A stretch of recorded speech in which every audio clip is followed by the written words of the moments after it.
바쁘신 것 같아서 일찍인지 정상적인 시간을 하는 건지 좀 이른 감이 있었는데 좀 요즘에 제 주변에서 일어나고 있는 기쁜 소식 이걸 좀 전해드리겠습니다. 어저께는 국내에 들어와 있는 선교사 부부들을 연례면에 초청해가지고 접대하고 또 격려하며 또 교제하는 이런 시간을 가졌는데 굉장히 바람직한 선교사 형제자매들 이런 일은 처음이라고 다 얘기할 만큼 전혀 없었던 이런 일이 있었는데 상당히 격려를 받고 좋아하시더라고요. 그리고 이제 서로의 왜 국내에 들어오게 됐는지 그런 사정 얘기를 해서 기도 요청을 하고 교제하다가 헤어졌는데 좋은 현상이라고 생각이 됐어요. 그런가 하면 얼마 전에 지방에 있는 그 선교사 형제님으로부터 전화가 왔어요. 어떤 전화가 왔는가 하면 이 형제님은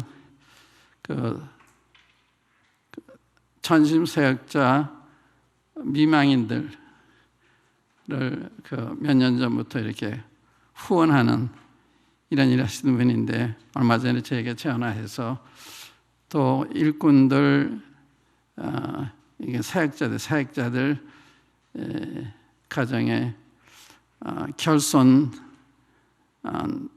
이런 가정의 자녀들이 방황하고 있는 그래서 그 결손 가정의 자녀들을 돌봐야 되겠다. 그래가지고 그런 일을 하기 위해서 이미 그 모임이 이루어져 있더라고요. 벌써 법인체를 만들고 할 정도로 저한테는 상임 고문을 맡아달라 이렇게 부탁이 왔어요. 저도 선한 일이기 때문에 선뜻 제가 답변을 드리고 그랬더니 이제 저를 만나기 위해서 28일 날 북부로 오신대요. 한 20여 명, 15명, 20명 된다고 그러는데 전국적으로 신실한 이런 분들로 구성이 되어 있더라고요. 그런데 이제 1년 전에 남아리 김정만 형제님이 장로 수양회에서 국내 사역자들을 후원하는 일과 또 미래 일꾼들을 준비하는 필요성, 중요성에 대해 강조를 하면서 국내 사역자에 후원하는 이런 기관을 만들었으면 좋겠다 이런 제안을 장로 수양회에서 공개적으로 하셨어요. 그래서 그걸 추선하기 시작을 했는데 1년이 지났는데도 별로 연락이 없어요. 근데 지난달이죠 아마 전달인가 장로 수양회 때 모이기로 했다고 그래서 기대를 하고 갔는데 또 못 모이더라고요. 전화를 드렸죠. 어떻게 된 거냐 그랬더니 올 사람들이 못 와서 못 모였다. 그 일에 관심이 많은 분이시기 때문에 제가 그 일꾼들, 미망인들 돌아보는 이 형제님한테 김정만 형제님이 그러한 일에 관심을 가지고 있는데 이 일을 같이 하면 어떻겠냐. 벌써 여러분들 인도에서 이런 일을 진행하고 있고 실천하고 있기 때문에 주님이 인도하신 것 같다. 그러니까 그 형님 같이 하면 다 좋습니다. 그 형제님한테 대피사만 맡기면 좋겠습니다. 그러더라고요. 대뜸. 그래서 어저께 제가 김정은 형님 전화를 했어요. 그동안 모이기로 한 게 어떻게 됐습니까? 근데 별로 진전이 없는 거예요. 네, 이미 주님이 역사하시고 계신 것 같다. 이런 모임이 진행되고 있는데 그래서 제가 형님 생각이 나서 형제님을 모시고 같이 일하면 어떠냐 그러니까 참 좋아하시더라. 그래서 28일 날 북부에서 모이는데 그때 올 수 있느냐 그랬더니 오시겠다. 그래가지고 상당한 분들이 여기 참여를 하고 있어요. 제가 놀랄 만큼 그런 일이 벌어지고 정말 얼마나 기쁜 소식이에요. 일꾼들 후원하는 문제, 미래 일꾼들을 준비하는 문제, 또한 일꾼들의 미망인들, 또 결손 가정의 자녀들 돌아보는 꼭 필요한 일들인데, 그런 일을 하는데 그 일을 시작한 분이 선교사예요. 선교를 하는 분이 관심을 그 일을 추진하고 진행해 와서 참 훌륭하다. 이 선교도 바쁠 텐데 그런 내가 신경을 쓰나 하고 참 고맙게 여겼는데, 그런 미망인들뿐만 아니라 결손 자녀들까지 돌아보는 이런 일이 벌어지고 있어요. 그러니까 정말 상당히 기쁜 거예요. 주님이 우리 한국 모임을 이렇게 돌아보시는구나, 이런 생각이 들어서 굉장히 기뻤고요. 또 이 모임 내부적으로는 우리 자매님들이 수고를 많이 하시더라고요. 이 도르가반 자매님들이 어버이날 노인들을 접대하시는 일이라든지, 또 장로님 초청해서 접대하는 일이라든지, 그러한 일을 하시고, 또 다음 화요일에는 주일학교 학생회 청년회 일꾼들을 또 대접하는 준비를 하고 계시더라고요. 얼마나 참 감동스러워요. 이 어려운 일인데 늘 접대하고 수고들을 많이 하시는데 계속 일을 만들어 나가고 있는, 그래서 이 일꾼들을 우리가 좀 접대해야 되겠다, 이런 생각도 들었는데, 뿐만 아니라 지난주에 우리 어린이들이 어른들을 위해서 어버이날 선물했잖아요. 어린이날, 이 어린이날 어린이들이 선물 받아야 되는데 우리 어른들이 받았어요. 그래서 우리가 이 어린이한테 선물해야 되니 그랬구나, 우리가 어린이한테 선물해야 되겠구나 해서 주일학교에 일하는 행정님한테 물었더니 작년에 해서 어린이날 돈을 줬대요. 근데 그 돈을 가지고 어른들 선물을 한 거예요. 그래서 아직도 이 어린이들을 위해서 우리가 선물을 해야 되겠구나, 이런 생각을 가지고 있는, 이게 정말 좋은 일이죠. 이 선한 일이 자꾸 이렇게 진행되고 있는 아주 바람직한 이런 걸 보면서 제가 격려를 개인적으로 많이 받았습니다. 선한 일이 났잖아요. 사랑이 사랑을 낳고, 그렇게 되니까 감동에 대해서 이 도르관 일꾼으로 좀 격려해야 되겠구나, 이런 생각도 들고, 그게 순환이 되잖아요. 선한 순환, 악순환이 아니라 선한 순환이 되는 거죠. 아주 선한 일이라 생각이 되고, 그 다음에 제가 오늘 이제 사도행전에서 제가 이제 6월 첫 주에 출타하게 되니까 수요일날 저한테 부탁을 해서 오늘 이렇게 서게 됐는데, 사도행전에서 제가 늘 이 그림을 보는 거예요. 사도행전 초대교회가 어떤 교회였나.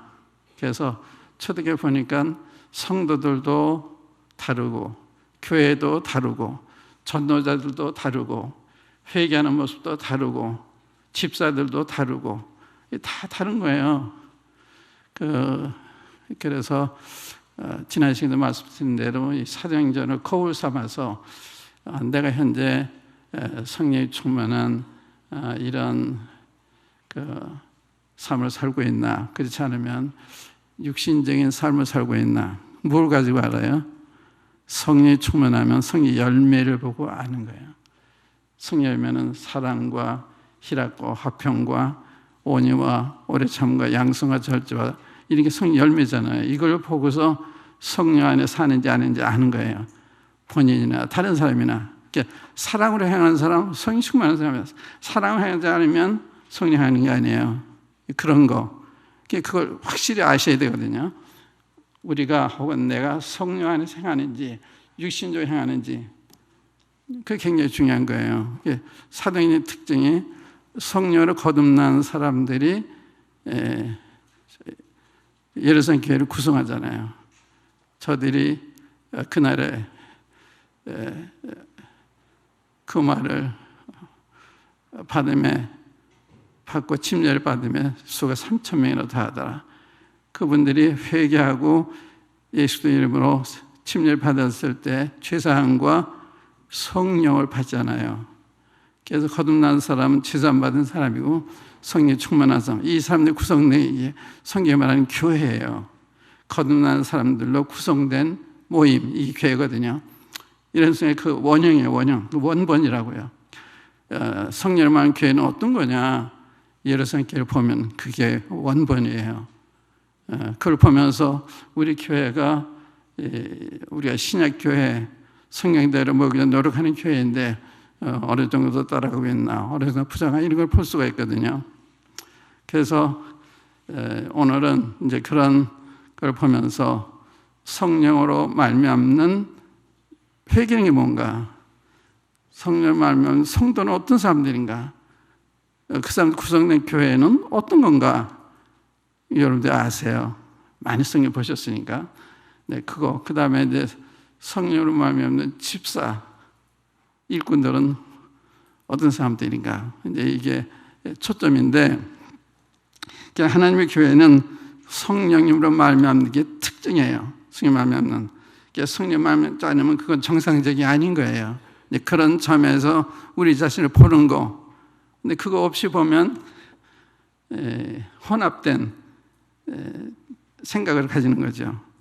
성령이 충만한 특징은 성령의 열매로 아는 거다. 그래서 성령의 열매는 첫째 사랑과 희락과 화평과 오래 참과 온유와 양성과 절제와 충성이 성령의 열매잖아요. 근데 이걸 보고서 내가 성령님의 이끈을 받고 있구나, 난 그 밖에서 살고 있구나, 이런 걸 생각할 수가 있는 거죠. 그게 기준이에요. 그거. 내가 어려도 집회 참석한 남성, 집회 참석하면서도 얼마든지 육신적일 수가 있어요. 그러니까 성령의 인도를 받고 하는지, 습관적으로 하고 있는지, 그것이 내 가정에서 나타나고 직장에서 나타나고 다 나타나는 거잖아요. 그래서 그리스도인이 다른 거거든요. 어디 가든지. 근데 그게 다르지 않으면 안 되는 거죠. 교회 올 때는 그렇고, 사회나가면 다르고, 직장에 다르고, 가정에 다르고, 그런 건 아니잖아요. 그러니까 이제 그게 중요하니까, 그러한 점에서 신약 교회의 성도들은 거듭난, 성령 거듭난 성도들이고, 성령의 인도를 받는 성도들이기 때문에 성령의 열매가 특징이다. 그게 없으면 아니다. 그래서 성령 쫓아 사는 사람, 육신을 쫓아 사는 사람이 두 부류로 나눠지는 거예요. 나 육신을 따라 살고 있는지, 성령을 따라 살고 있는지. 그런 확실한 잣대가 있어야 돼요.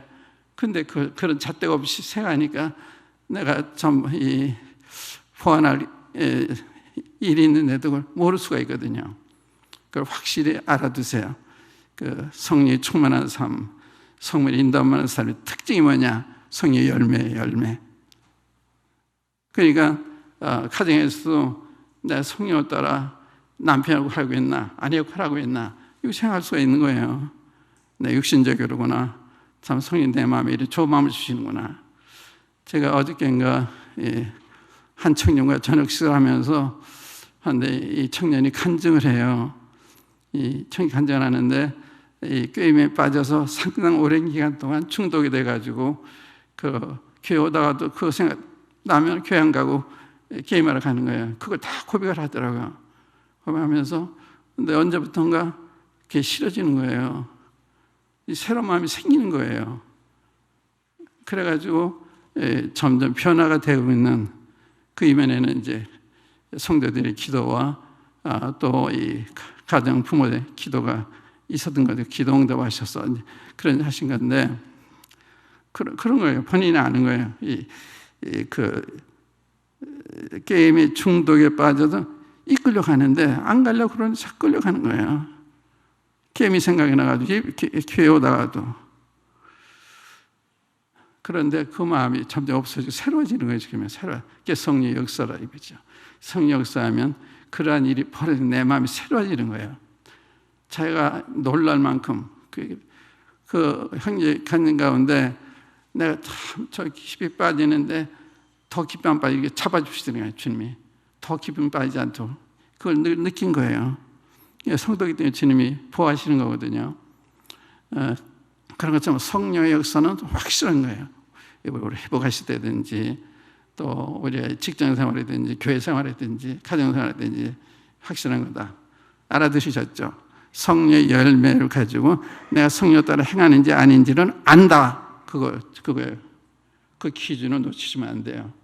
육신적으로 행하면서도 나는 하나님 잘 섬기고 있다 생각할 수가 있어. 아니에요. 주님 용납하지 않으세요. 성령을 말미암는 것들이 받으시는 거거든요.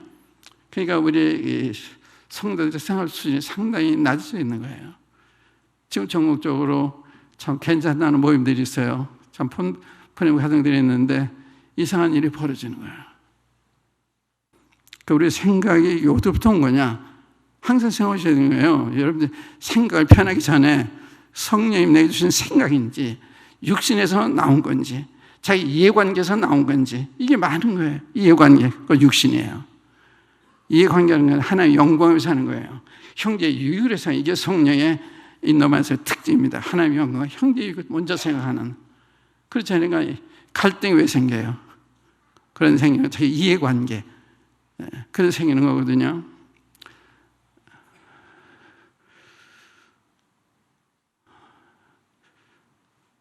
그래서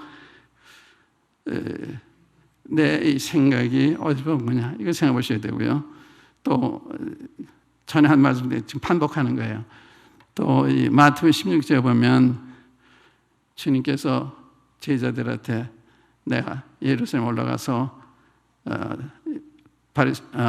대사관과 서기관들에게 많은 고난을 받고 죽임을 당하고 삶에 살아날 것이다. 처음 발표했을 때 베드로가 있다가 주여 그림 앞서서 주님은 나무라면서 그림 앞서서 그때 주님이 사탄아 너희들을 보러 갔어요. 아니 제자가 스승이 돌아가신다고 해서 안 됩니다 하는 이야기인데 그게 왜 사탄입니까? 사탄이 그런 거예요. 그렇기 때문에 사탄이 역사인지 아닌지를 구분하는 게 굉장히 어려운 거예요. 왜 그랬냐? 주님이 돌아가신 뜻인데 돌아가지 말라 그런 거예요. 그래서 주님이 하시는 말씀이 너는 하나님이라 생각지 아니하고 사람이라 생각하는도다. 아버지 나를 따라오던 자기를 부인하고 자기 십자가를 지고 따라와라. 자기를 부인하지 않으면 주님 부인하는 거예요. 주님에게 잘못된 태도를 취하는 거예요. 자기 부인이 중요한 거다. 또 죽음을 각오하지 않으면 그런 외에 볼 때 타협하게 되는 거예요. 주님 따르면 죽음에 대해서 초월해야 되고 자기 이해관계에서 초월해야 되고 그게 있으면 그게 역사하는 거예요. 보세요. 성경에 내가 이 다윗과 바울의 예를 종종 드는데 다윗은 하나님 기름은 종이잖아요. 하나님께로부터 기름 부음 받은 다음에 사울이 다윗을 시기해서 죽이려고 전군을 동원해가지고 찾아다니잖아요. 근데 주님이 다윗을 보호하시니까 거의 잡힐만 했을 때 주님이 안 잡히도록 하세요. 그러니까 주님이 보호하시면 아무도 손을 못 대는 거예요.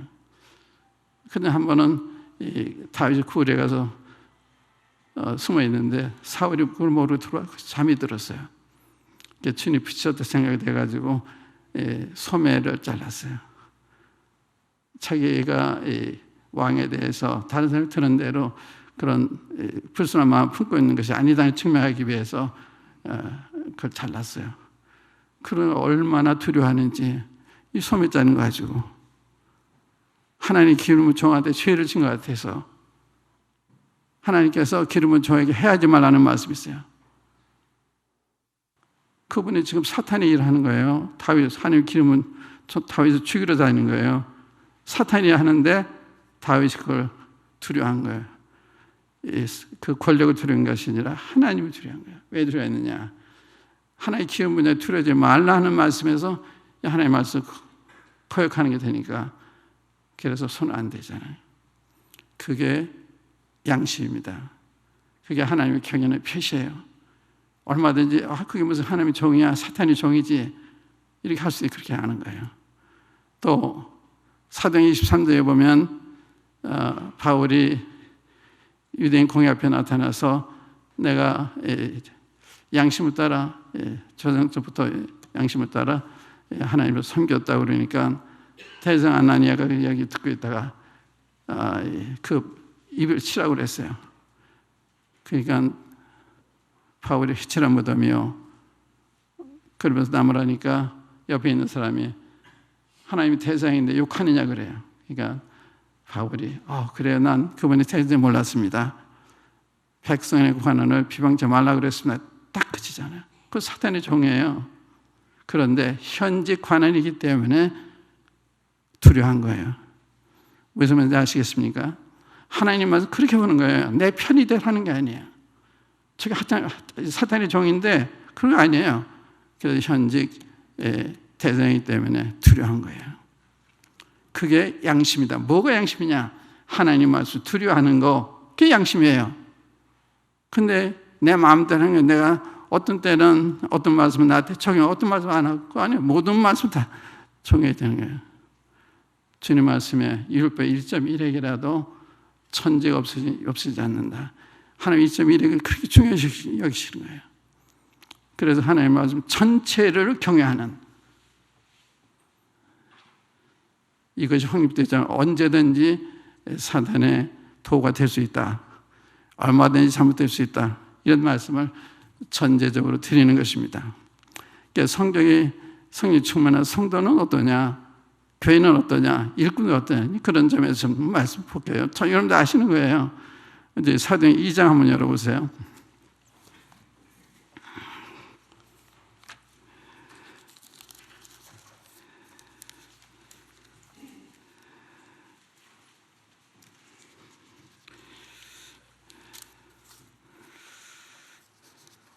제가 어저께 그 선교사들 만났을 때 굉장히 자랑스러웠습니다. 지금 7가정인가 이렇게 나오셨는데 우리 한국 모임에서 6대주에 다 나가 있어요.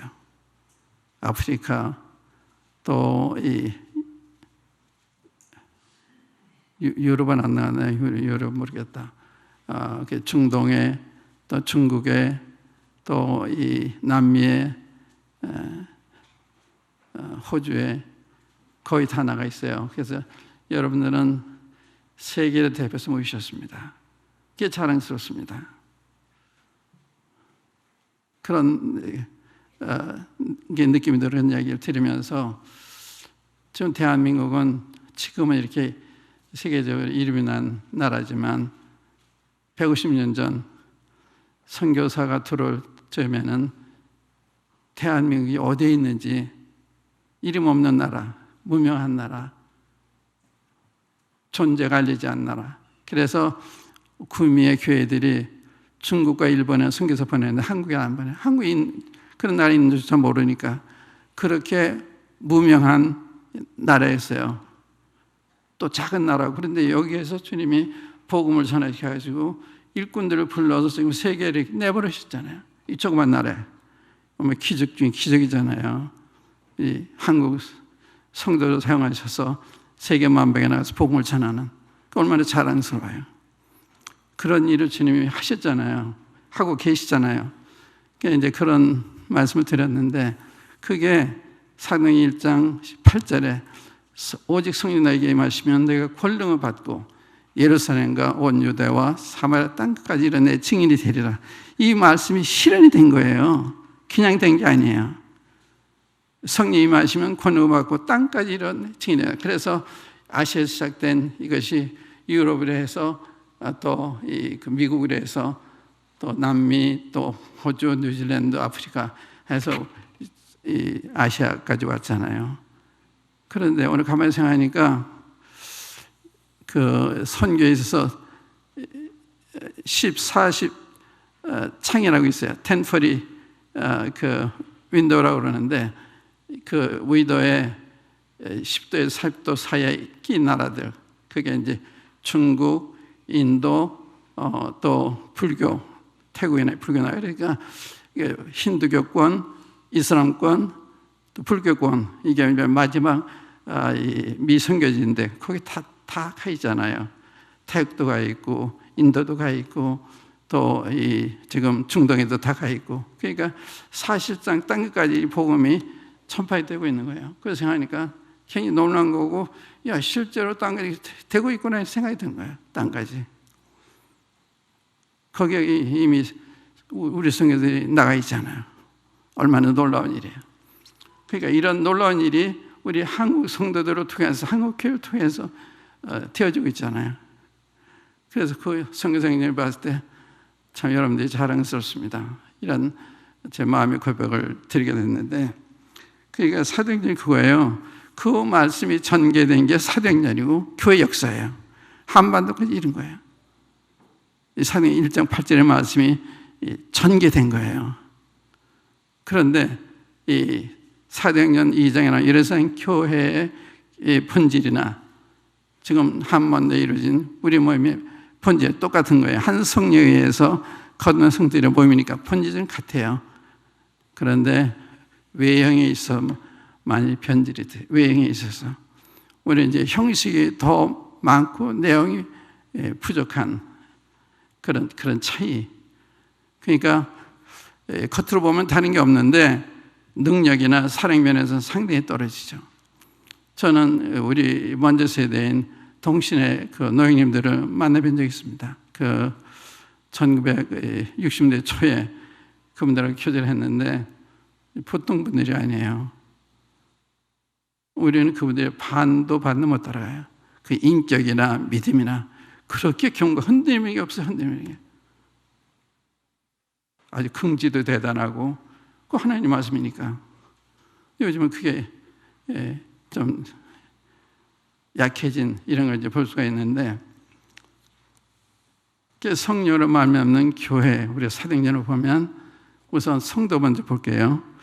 그 말을 받는 사람들이 세례를 받으며 침례를 받은 그날에 수가 3,000이나 더하더라.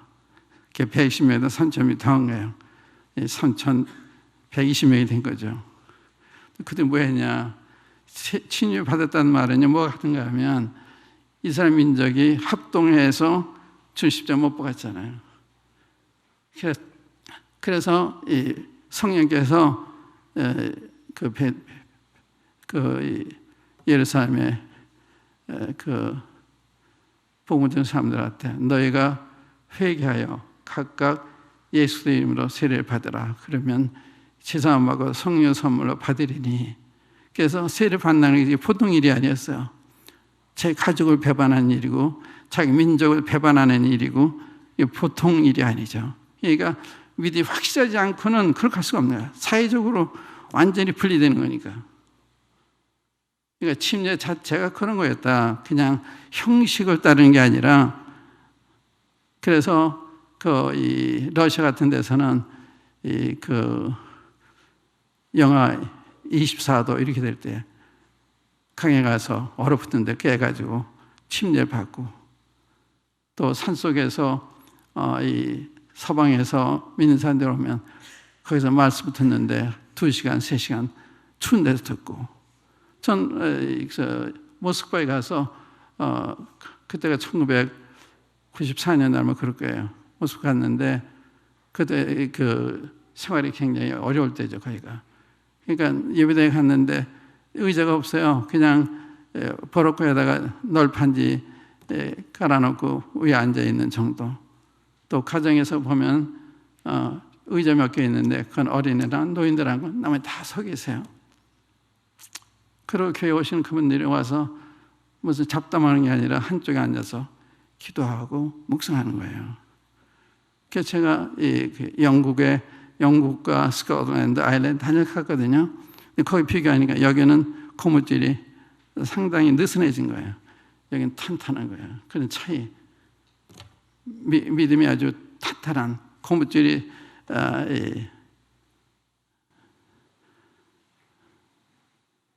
생기가 있는 그런 차이를 느낄 수가 있었습니다.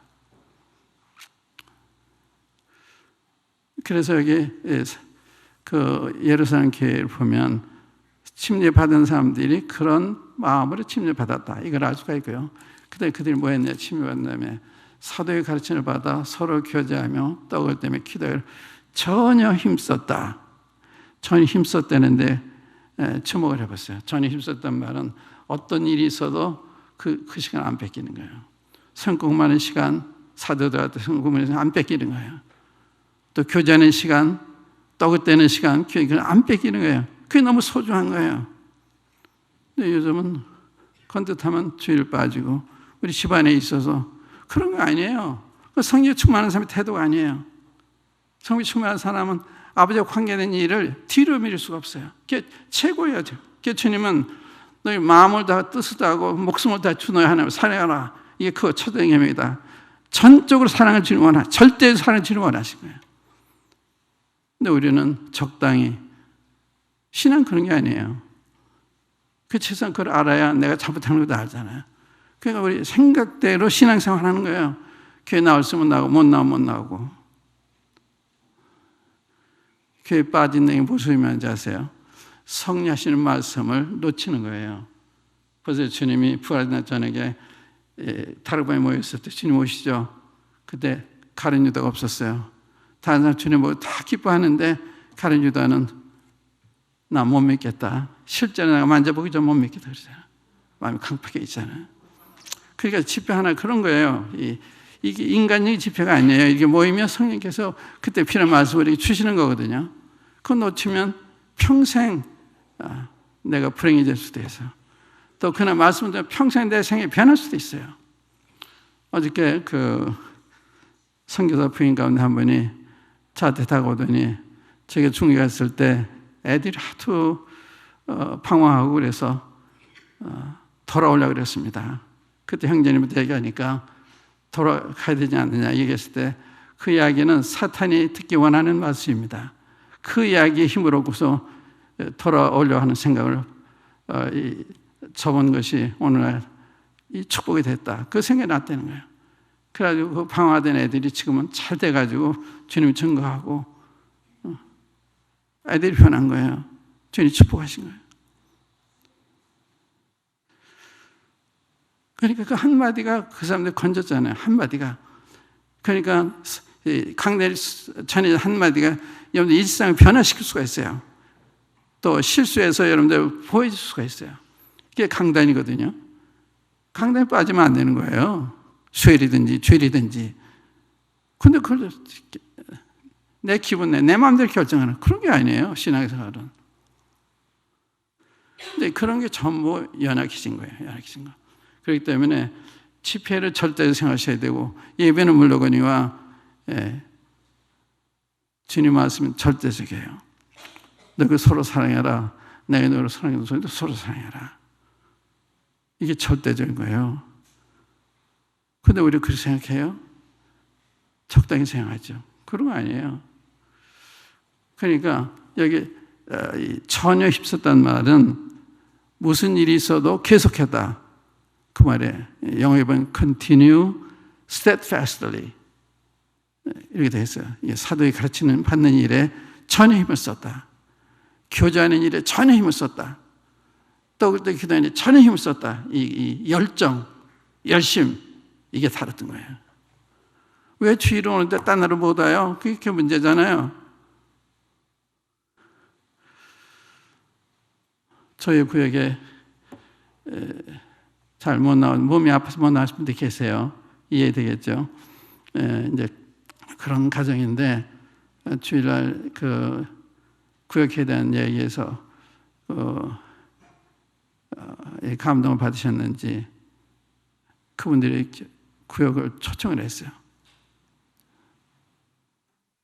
거기서 같이 식사를 하고 같이 모이고 소풍에도 오시고 그런 일이 벌어졌거든요. 그러니까 이 말씀이 이렇게 중요하잖아요. 교회자님들 오실 때는 주님 오늘 제게 필요한 말씀 들려주시오. 이런 기도가 필요해요. 저는 그렇게 해서 2번 주님의 역상을 봤어요. 제가 정말 주님께서 듣고 싶어서 주님은 당나귀를 통해서 말씀하시니 제 필요하시니까 누굴 통해서 하실 수 있습니다. 제들 주님께서 들려주십시오.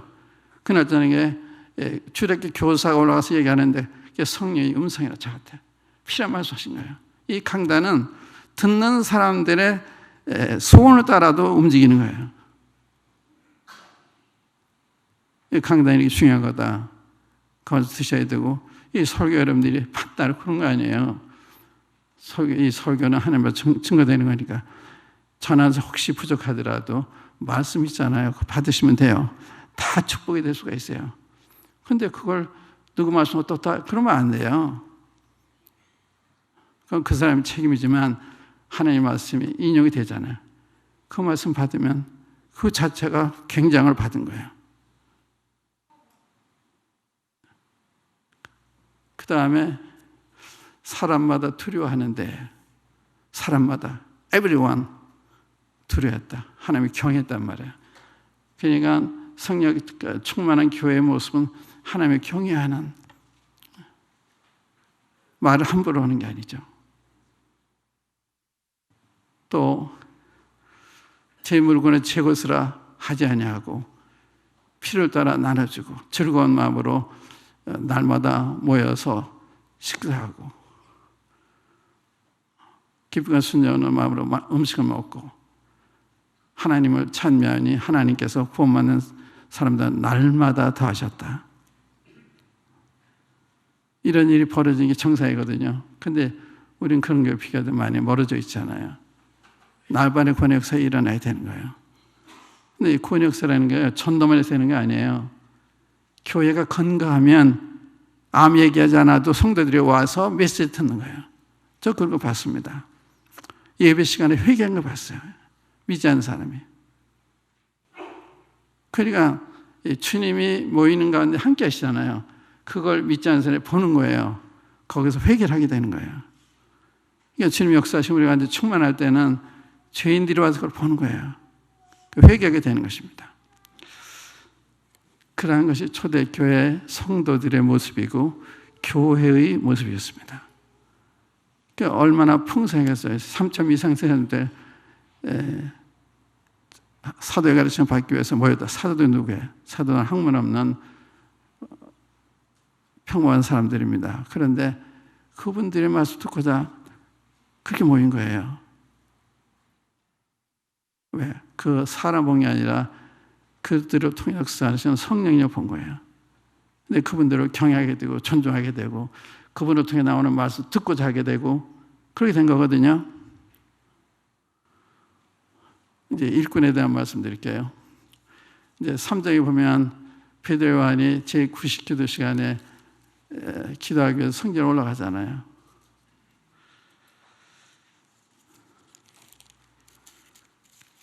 성전 미문에 낮 때부터 안전에 대한 거린이 동냥을 하고 있었어요. 베드로 요한을 보더니 또 동냥을 주기를 바라고 쳐다봤을 때 베드로 요한이 성령이 충만해가지고 내가 금과 은은 없거니와 내가 있는 예수의 이름으로 너 명하노니 일어서라. 일어섰잖아요. 여기 중요한 얘기는 금과 없는 데가 없으되 돈이 없어도 일하러 다니는 거예요. 돈이 없어도 돈 때문에 핑계대고 일 안 할 수도 있습니다. 그건 아니에요. 돈 없어서 하는 거예요. 하신 대로 하는 거예요. 은과 금은 내가 없을 때 내가 있는 거 예수 그리스도의 이름으로 너희 명하노니 일어나 걸어가라. 주님이 쓰시는 역사하시잖아요. 그럴 때 주님이 사용하시는 거거든요. 그래 성령이 충만한 성도들의 모습이 은과 금과 상관이 없어요. 돈이 공급되든 안 공급되든 할 일을 하는 거예요. 그 다음에 이제 지난 시간에 말씀드린 그 6장에 보면 헬라파, 히브리파 이 형제들 사이에 헬라파 과부들이 이 공평한 대우를 못 받는다고 원망했어요. 그때 사도들이요. 높은 찬스 문제를 봤다. 시시비비했다는 것이 아니라 하나님 말씀을 제쳐놓고 공개를 마땅치 않다.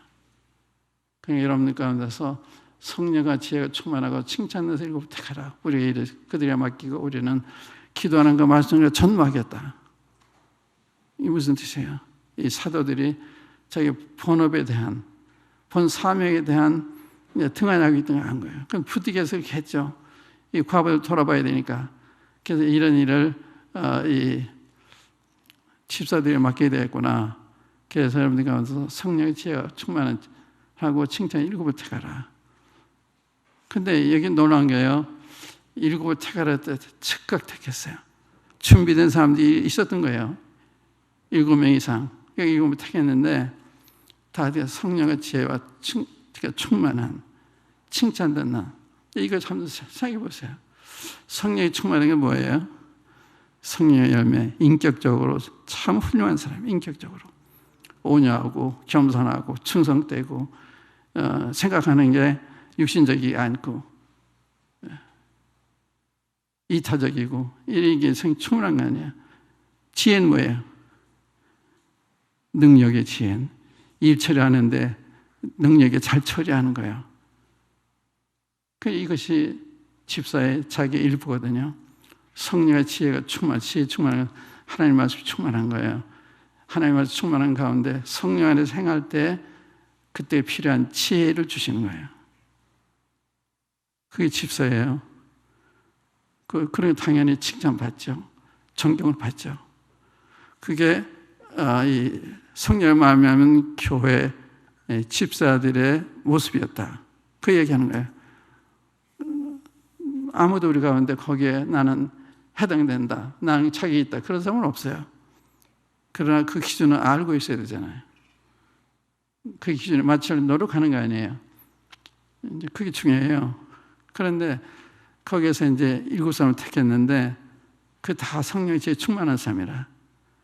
그 다음에 이제 스데반을 얘기하는데 스데반이 믿음과 성령이 충만하고 또 권능과 성령이 충만하고 이렇게 나오잖아요. 그러니까 이 집사의 영적 수준이 굉장히 높은 거예요. 장로와 별로 다름이 없는 이런 거예요. 그러니까 이건 성도들도 마찬가지죠. 성령이 충만한 것이 그 성도의 삶인데 어떻게 하면 성령이 충만해? 이게 우리 문제잖아요. 어떻게 성령이 충만하냐? 성령이 충만하다는 말은 성령이 지배를 받는 거예요. 마치 술 취한 사람이 알코올에 지배를 받아서 이상한 행동을 하는 것처럼 성령이 충만하면 좋은 쪽으로 이상한 사람이 되는 거예요. 현재 사람들은 다른 거예요. 봉사하는 게 다르고 말하는 게 다르고 태도가 다르고 다 다른 거예요. 그런 걸 의미하는 거 아니겠어요?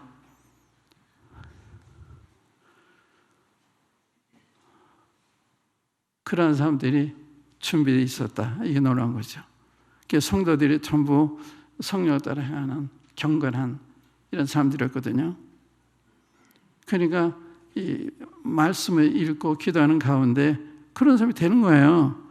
제가 과거에 낮에 신방하다 보면 몸이 지쳐가지고요. 수요일 집에 나갈 때는 버스 타면 눈이 축 늘어지고 뭐 아무 힘이 없어요.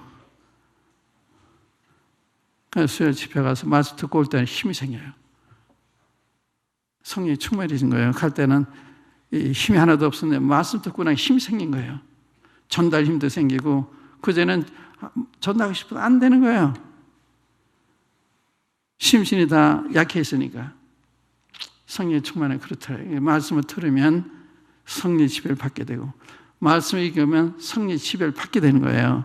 그러니까 성령 많이 읽을수록 좋고 많이 들을수록 좋고 어느 쪽에 시간을 많이 보내느냐 우리 영혼을 위해서 영적인 말씀이나 이 기도에 더 치중하느냐 그렇다면 세상적인 것에 더 시간을 보내냐 여기 다 다른 거예요.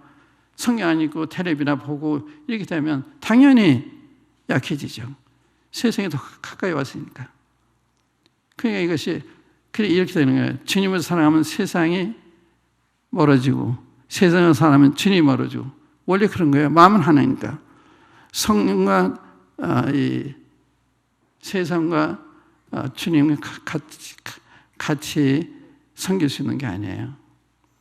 그래서 말씀과 기도에 충만하게 되면 이제 그런 게 싫어지는 거예요.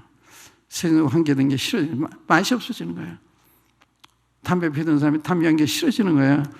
담배에 이렇게 고소하던 것이 성령이 충만한 게 싫어지는 거예요. 싫어서 안 하니까 얼마나 좋아요. 어떤 형제가 그런 간증을 했어요. 자기가 죄와 싸울 때는 항상 졌는데 주님을 사랑하니까 죄에 대해서 부전승을 했다. 싸울 필요도 없죠. 죄 싫어하니까 주님만 가까이 하니까 승리에 생활하는 거죠. 그러니까 말씀과 기도와 연관이 있는 거예요. 성령 충만하고. 그거 성령 충만하고 기도만 한다 성령 충만해지는 게 아니에요. 말씀이 그때 우리가 말씀이 지배받게 되고 성령이 그때 말씀부터 역사하시게 되고 그렇게 되는 거 아닙니까? 그 말씀 들으면 우리가 달라. 우리 마음이 성경 읽어도 평안해지고 기쁨이 충만해지고 이런 게 생기잖아. 힘이 생기잖아. 그게 성령이 지배하는 거거든요. 그게 성경 읽는 거 성경과 관계가 있다. 성경 많이 읽을수록 성령의 지배를 받게 되는 거다. 기도하면 할수록 성령이 받게 되는 거다. 이건 좀 말씀드리는 거예요. 집사들이 이제 이런 거였다 하는 걸 내 말씀드리면서요. 그 다음에 11장에 가보면 바나바에 대한 얘기가 나오는데 11장 한번 보세요. 11장.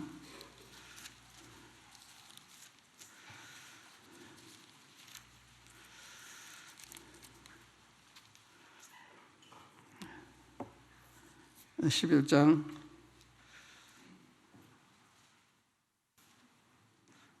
22절부터 보세요. 22절부터. 예루살렘 교회가 이 사람들의 소문을 듣고 바나바를 안디옥까지 보내니, 이 교회, 북부교회는 어떤 교회냐? 이렇게 물어볼 수 있어요. 북부교회는 어떤 교회냐? 도움이 필요한데 돕기를 원하는 교회냐? 그렇지 않으면 우리만 생각하는 교회냐? 성령이 처음에 이타적이다. 그 말씀 이타적이다. 이기적이 아니에요. 근데 이게 안 돼 있으면 발전을 못 해요. 주님 역사를 많이 못 하세요. 근데 이런 교회가 안디옥교회 소문을 듣고서 바나바, 이 귀한 형제를 거기에 파송하잖아요. 바나바는 헌신도 많은 분이에요. 이 사도에 보면 자기 밭을 팔아서 사도들의 밭을 갖다 놓잖아요. 아주 헌신적인. 사도들이 그 이름 원래 요셉인데 이름을 바나바라고 별명을 주셨어요. 바나바는 권위자, 이렇게 돌아보는 자, 격려하는 자, 이런 사람이 된 거예요. 이 바나바가 빨리 보낸 거예요. 우리가 어느 모임이 도움이 필요하다면 우리 보낼 줄 알아야 되는 거예요. 우리 중에서 필요한 사람을. 이거는 사람뿐만 아니라 물질도 마찬가지고. 그러니까 줄 수 있는 데에서 주는 거예요. 그럼 어떠냐? 주님이 배로 더 주시는 거예요. 사람이 그게 생각 안 해요. 내가 주면 잃는다고 생각해요. 아닙니다. 얻는 거예요. 저는 어저께 누구한테 주니까 오늘 주는 것도 주시더라고요. 오늘. 특히 간증입니다. 어제 선교사님 왔는데요. 어려운 가운데 있는 분 얘기 듣고 제가 일부를 내 호주머니에서 들었는데 오늘 똑같은 금액을 저한테 주시더라고요. 그러니 계속 하세요. 주님이. 난 계속 줘요. 그럼 계속 주님 저한테 주세요. 주는 게 얻는 거예요. 그걸 못 배우시면 뭘 배웠어요? 주는 걸 이게 특징이에요. 그러니까 그리스도인들이 관대하고 선한 그런 거예요. 그러니까 자기 손해보고서 귀한 형제를 보내잖아요. 근데 바나바 가서 하나님의 은혜를 보고 기뻐하더라. 그 다음에 바나바는 착한 사람이요 성령과 믿음이 충만한 자라. 이게 바나바입니다. 바나바 나중에 사도로 불림 받습니다만은 원래부터 그런 사람이 아니죠. 주님이 그렇게 쓰신 거예요. 사도로, 어떤 집사로, 어떤 장로로 쓰시는 거거든요. 쓰임 받는 거. 저는 우리가 도르고반에 대한 이야기 들었을 때, 주님이 도르고반 우리 장로님들 쓰시는구나. 왜 그런가 하면 그렇게 섬기니까 여러 사람들 돈을 갖다 주는 거예요. 우리 도르고반에 이 돈을 가지고 사용하십시오. 어쩌면 30만 원, 어쩌면 10만 원 이게 주는 거예요. 그러니까 제가 이제 28일 날 국내 사역자 후원회 같은 거 그 모이는데 그날이 자매님 모이는 날이냐 안 모이는 날이라 제가 돈을 드릴 테니까 저 하시는 길에 준비해 주고 고맙겠습니다. 그러니까 넉넉하대 돈이 넉넉하다 안 하셔도 됩니다. 그러면서 그렇게 주님이 공급하셔서 넉넉히 되는 거예요. 주니까 주님이 주시잖아요. 그런 말씀 있죠. 그 잠언 19장에 가난한 자를 불쌍히 여기는 자는 여호와께 꾸이는 것이니 저가 갚아주신다. 어린아이 도와주면 주님께 꾸어드리는 거예요. 주님이 그걸 보상하시는 거예요. 과부의 통전도 받으시잖아요. 주님이 받고 그냥 혼자 쓰셨을까요? 아니에요. 사렙대 과부 보세요. 사렙대 과부를 에게 엘리야를 보내면서 내가 사렙대 과부를 명해서 너를 공격했다. 하나님 명령하신 거예요. 공격 명령한 게 아니라 그가 사렙대를 갔는데 어느 여인이 저 나무까지 죽고 있던 거예요. 그 성령에 의해서 저분이 주님이 명한 그 과부로구나 생각이 돼서 나 떡을 만들어 가지고 좀 가져와라. 그러니까 오늘 내 아들하고 한 끼 먹고 죽을 것밖에 없습니다. 이제 마지막 양식이에요. 가져오라는 거예요. 어떻게 됐어요? 3, 6개월 동안 통의 가루가 다하지 아니하고 병의 기름이 다하지 않았다. 그러니까 이 사렙대 과부가 있는 것 전부를 하나님의 종에게 드림으로 공개했을 때 하나님이 이 과부를 공개하신 거예요. 원래 그런 거예요. 우리가 다른 사람 공개하면 하나님 우리를 공개해 주시는 거예요. 그걸 교회적으로 배우셔야 돼요. 개인적으로 배우셔야 돼요. 주는 삶, 주는 게 방금 복 있다고 그러지 않았어요. 또 한 군데 볼게요. 저 고린도후서 8장 한번 열어보세요. 고린도후서 8장.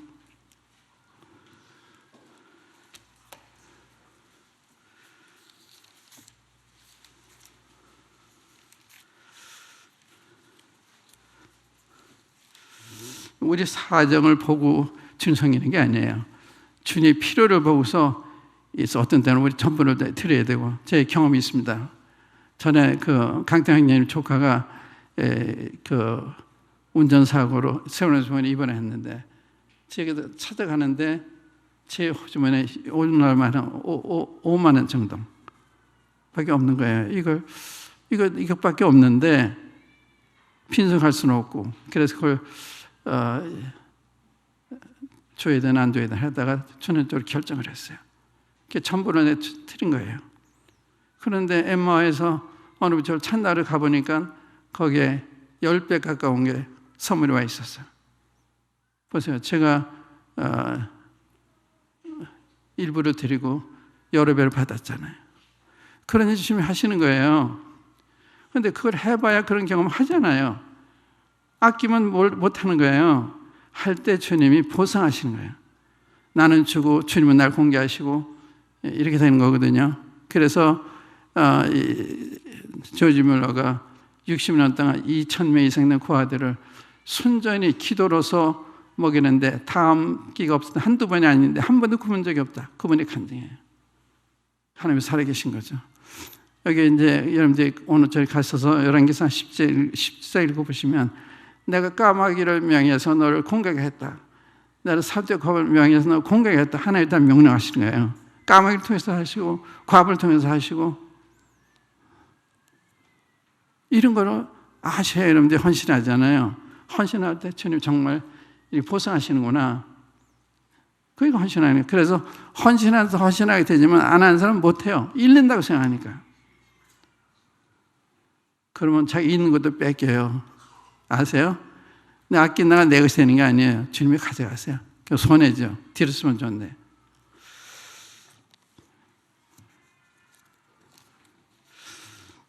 그래서 주는 것이 받는 것보다 낫다. 어떤 게 나아요? 주는 게 받는 것보다 낫다는 거예요. 받는데도 은혜가 필요하지만 주는 것도 은혜가 없으면 안 되는 거예요. 은혜가 넘치니까 주는 거예요. 그게 은혜가 넘치는 증거죠. 그래서 지금 제가 오늘 말씀드린 것은 그 성령이 충만한 성도가 어땠나, 교회가 어떠했나, 또 일꾼들은 어떠했나, 이걸 대략 제가 본 거예요. 나 어떤 관계였나, 우리 모임은 어떤가, 우리 생각은 어떤가, 이렇게 비교할 필요가 있잖아요. 이게 원본이에요, 이게요. 원본. 제가 교회서를 쓰는데 뭘 쓰느냐? 성경의 교회를 쓰는 거예요. 우리 모임 교회에서 쓰는 게 아니에요. 성경의 그 사도행전 교회가 어떻게 한반도까지 이어졌나, 이게 성령 역사 쓰는 거예요. 그러면 장로교도 배워야 되고, 감리교도 배워야 되고, 우리 모임도 배워야 되고. 우리 모임이 기준이 아니에요. 우리 모임 우리 하지 마세요. 성령의 교회는 어땠나, 이게 중요한 거예요. 거기에 맞춰야 되는 거거든요. 성도는 아무리 신령하고 주님의 생활하면서 신령해도 주님 같지는 않은 거예요. 그래서 왜 그 초등학교랑 들어가면 그 1, 2, 3, 4 이렇게 복이 있잖아요. 1, 2, 3, 4 있는데 그거를 이제 다음 주에 그 복 써요. 그럼 일자가 똑바른데 이게 좀 비스듬되잖아요. 그 다음에 또 다음에 또 쓸 때는 그거 복 써요. 그럼 이게 전부 좀 비스듬되다 나도 한 일자가 돼요. 이 아람의 일자가 한 일자가 되는 거예요. 그러니까 원본을 보고서 따라가야지 교회를 보고 따르면 안 되는 거예요. 우리 몸이 기준 아니에요. 우리 몸이 얘기하지만 성경의 기준은 어떤 거냐? 우리 몸이 기준 아닙니다. 그러니까 성경이 말씀한 기준은 어떤 거냐? 이게 중요한 거예요. 제가 교회에서 읽어보니까 전부 자기들 얘기예요. 사도들이 있을 때 자기도 얘기 쓴 게 아니잖아요. 사도를 통한 성령님의 행적을 쓴 거예요. 그게 사도행전이에요. 사도들이 큰 게 아니라 성령이 참 놀라우시구나 이렇게 되는 거죠. 성령님의 역사를 쓰는 게 이게 교회에 대한 이야기라. 그게 사도들의 얘기 아니다. 그게 우리들을 통한 성령이 어땠냐 이걸 쓰는 거예요. 그게 교회사거든요. 그런데 우리가 봤을 때 원본과 비교해서 얼마나 차이가 있나 그걸 보기 원하는 거예요. 이게 원본을 거울로 해서 이걸 제시하고 초대교회 성령을 말하면 이 사도행 교회가 어땠나 이걸 제시하고 그 다음에 이제 교회들이 세워지기 시작하고 따라가기 시작했는데 어떻게 변천하나 그걸 보는 거예요. 역사에서 그걸 배우는 거거든요. 원본이 있어야죠. 원본을 지금 뭘 배워요. 그래서 제가 이 여기서 편찬을 사용하면서 그런 측면에서 보기 때문에 우리 모임의 역사를 쓰는 거 아니에요. 우리 모임을 통한 성령의 역사 이걸 쓰고자 하는 거거든요. 그것이 초대교회 성령 역사가 얼마나 다른가 거기서 우리가 이제 배우게 되는 거죠. 그래서 전에 쓴 것은 우리의 거울이 된다. 경계를 기록했다. 또 교훈을 기록했다. 또 우리에게 위로가 된다. 이런 게 이제 전에 쓴 기록이고 그 다음에 이제 시편 78편에 보면 그 역사에서 하나님이 영예, 하나님의 영광과 하나님의 능력과 이걸 보는 거예요. 하나님의 공의와 하나님의 위엄과 하나님의 인자 이런 걸 보는 거예요. 역사에서. 그러니까 역사는 성경 같은 거예요. 성경은 성령의 감동을 받은 직접적인 계시에 의해서 기록이 됐다면 역사는 섭리 통해서 기록된 성경과 같은 거예요. 그래서 역사에서 하나님의 손길을 보는 거예요. 하나님의 위엄과 하나님의 자비와 이런 걸 보는 거거든요. 그래서 이 역사가 굉장히 중요하구나. 그래서 그걸 보고서 왜 이스라엘이 어떤 점이 실패했나 이걸 배우는 거죠. 우리 어떻게 해야 그런 잘못에 다시 빠지지 않나 이런 걸 교훈받는 거거든요. 그래서 우리가 사도행전을 이렇게 보시면서 비교해보는 나와 비교해보고 우리 몸을 비교해서 우리가 본받을 게 뭔가 이걸 생각하는 게 중요하다 이런 말씀을 드린 거예요. 한번 기도하십시다. 각자 기도하시고